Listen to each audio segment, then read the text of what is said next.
kuliah Kapita Selekta Sosiologi didesain untuk memfasilitasi minat riset mahasiswa yang berkaitan dengan isu besar kontemporer. Dalam 2 tahun terakhir, mata kuliah ini membahas satu isu besar yang bertujuan untuk memfasilitasi mahasiswa melakukan riset-riset, baik untuk penelitian dalam bentuk laporan riset maupun tugas akhir. Salah satu isu besar yang dibahas adalah tentang pariwisata. Mata kuliah Kapita Selekta Sosiologi membahas isu-isu pariwisata dalam konteks dimensi-dimensi sosialnya. Dalam mata kuliah ini, beberapa topik pilihan diberikan untuk didiskusikan kepada para mahasiswa guna menginspirasi topik pilihan yang spesifik mengenai sosiologi pariwisata.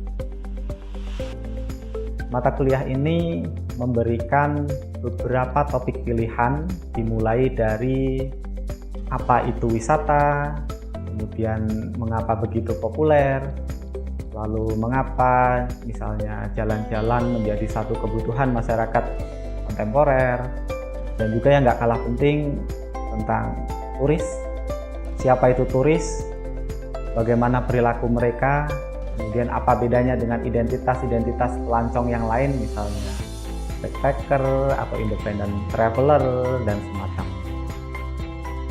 Kemudian beberapa topik yang menjadi pembahasan dalam mata kuliah ini juga misalnya relasi antara masyarakat lokal dengan wisatawan, kemudian perilaku turis semacam belanja, lalu jalan-jalan yang dilakukan di waktu luang, lalu juga perkembangan wisata di masyarakat, misalnya ledakan desa wisata, kemunculannya di mana-mana, itu juga menjadi kajian, lalu juga dampak-dampak sosial yang ditimbulkan, dan yang terbaru mengenai isu yang berkaitan dengan pariwisata dan pandemi. Kita melihat misalnya tensi antara ketakutan atas wabah, juga kebutuhan untuk jalan-jalan, untuk bersenang-senang, untuk melakukan aktivitas yang disebut pariwisata. Lalu juga kaitan antara pariwisata dengan waktu luang.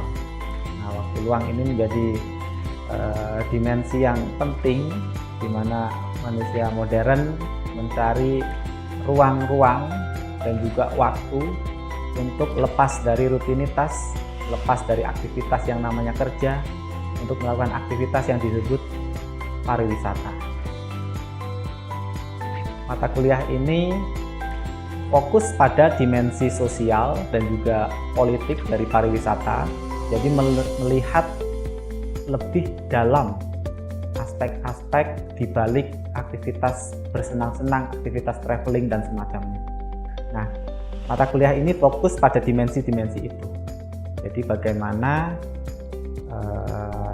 dimensi sosial dan politik bekerja ya dalam logika aktivitas yang disebut berwisata. Kami menunggu partisipasi para mahasiswa sekalian untuk bersama-sama membahas dan mendiskusikan isu-isu sosial terkait pariwisata di kelas.